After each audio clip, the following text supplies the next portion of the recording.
하나님 말씀 출애굽기 34장 6절 말씀입니다.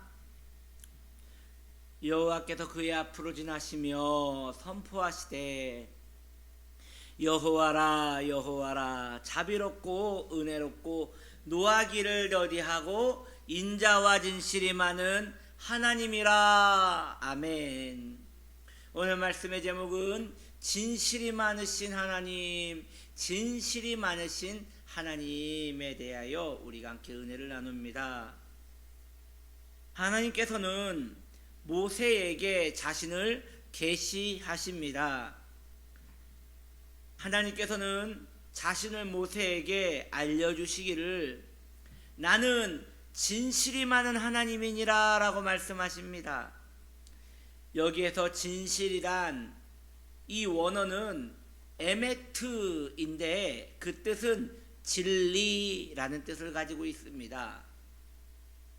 진리란 무수한 시간이 지나도 변하지 않는 보석같이 무수한 시간이 지나도 변하지 않는 가치를 말하는 것입니다. 이 세상에서 가장 귀한 것이 저는 어머니의 사랑인 것 같아요. 인간 세상에서 가장 귀한 변하지 않는 가치를 본다면, 하나만 꽂는다면 이건 어머니의 사랑이라고 생각을 해요. 그래서 세상의 잠언 중에도 신이 어디에도 계실 수 없기에 어머니를 두었다라는 말이 있을 정도이니 그 어머니의 모성애는 대단한 것이지요. 어머니의 모성은 거의 신적인 것에, 인간 중에서는 신적인 것에 가장 가까운 것 같아요. 그런데 그 어머니의 사랑이 바로 우리 하나님의 성품에서 나온 것이에요. 사람은 변해도 하나님은 변하시지 않으십니다. 인간은 약속을 지키고 싶어도 환경이 허락해주지 않으면 그 약속을 지키기가 어렵습니다. 제가 제일 처음 교육전도사를 부임받아 나갔을 때 말이죠. 그때 막 군에서 제대하고 이제 교회에 교육전도사로 사역을 막 시작했어요. 그때 저희 어머니가 참 좋으셨나 봐요. 그때 어머니가 당시 차가 티코가 있었거든요. 엄마가 티코 사줄 테니까 그걸로 출퇴근해라 라고 하시는 거예요. 저야 뭐 감사해서 감사합니다 라고 했는데 한 달쯤 지나서 다시 저를 부르시더니 미안하다, 내가 못 사주게 되었다 라고 하면서 눈물을 뚝뚝 흘리면서 고개를 숙이시는 거예요. 저는 사실 기대도 안 했거든요. 저희 형편에 뭐 그런 걸 할 수가 없어서.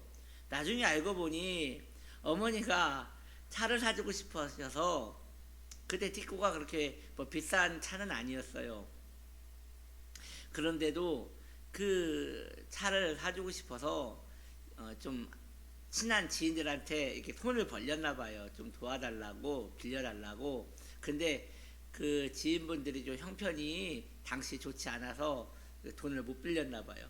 그러니 어머니가 본인이 해볼 때까지 해봐서 안 되니까 이제 속이 상해가지고 미안하다 하면서 그렇게 얘기했던 게 제 마음에 이렇게 있습니다.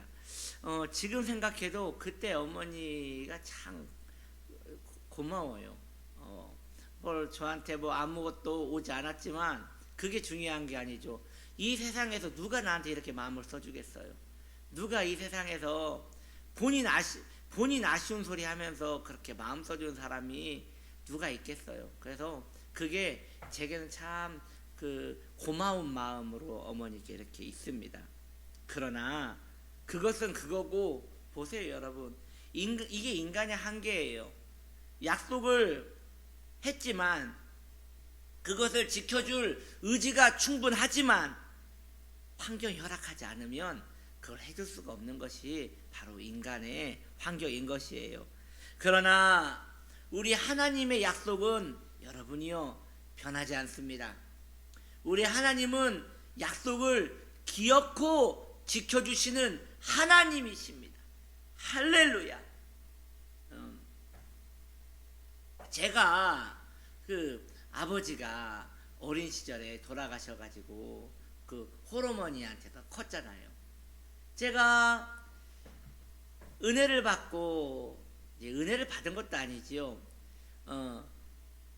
그 중학생 때 처음 수련회를 갔단 말이에요.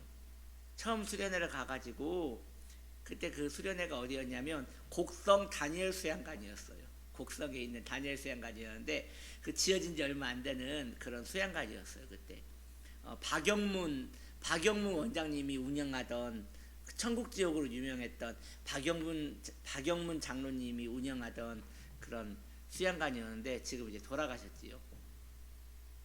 그 수양관에 처음, 뭐 신앙도 없었지요. 그때는 교회 놀러 가다시피 가서 따라갔던 수련회니까요. 근데 그 수련회 때에 그 강사 목사님이, 그때 강사 목사님이 누구였냐면, 이제 그 수양관이니까 강사가 계속 바뀌었거든요. 그 당시 강사 목사님이 여기 든든한 교회, 일산 든든한 교회 장양희 목사님이 그때 강사님이셨어요. 참 이렇게 세상이 좁아요. 그때 기억에 장양희 목사님이 하얀 정장을 입으시고 그렇게 설교했던 기억이 나요. 근데 그 목사님께서 설교를 하시는데 뭐 무슨 설교인지 기억은 안 나는데 하나 기억나는 게 뭐냐면 하나님은 아버지시다, 하나님은 아버지시다 라는 이 내용이 계속 생각이 나는 거예요. 그걸 계속 자주 얘기하신 거예요. 근데 저는 하나님이 아버지라는 말이 굉장히 생소했거든요. 왜냐하면 그냥 하나님이면 하나님이지 왜 하나님을 아버지라 하는가.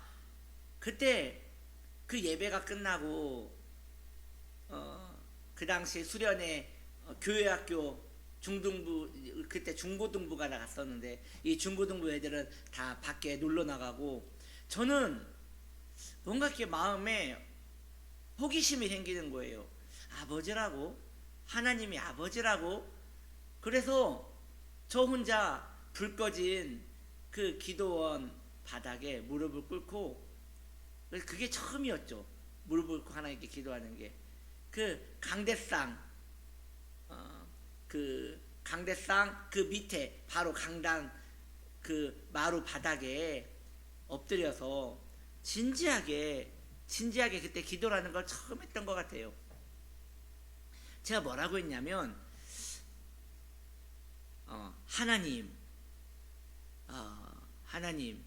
오늘 그 강사 목사님이 하나님을 아버지라 하시는데 하나님도 아시다시피 제가 아버지가 없지 않습니까? 그래서 제가 저의 미래가 조금 불안합니다. 좀 저를 보조해 줄 사람도 없고, 혹시 하나님이 아버지시라면 저에게도 좀 아버지가 되실 수 없겠습니까? 제가 하나님을 좀 아버지라 불러서 하나님의 좀 도움을 받을 수 있지 않겠습니까? 라고 했는데 그때 제 마음에 굉장히 좋은 마음이 들었어요. 제 마음에 굉장히 좋은 마음이 들면서 그때 제 느낌에 원하면 그렇게 하라라는 마음이 들었어요.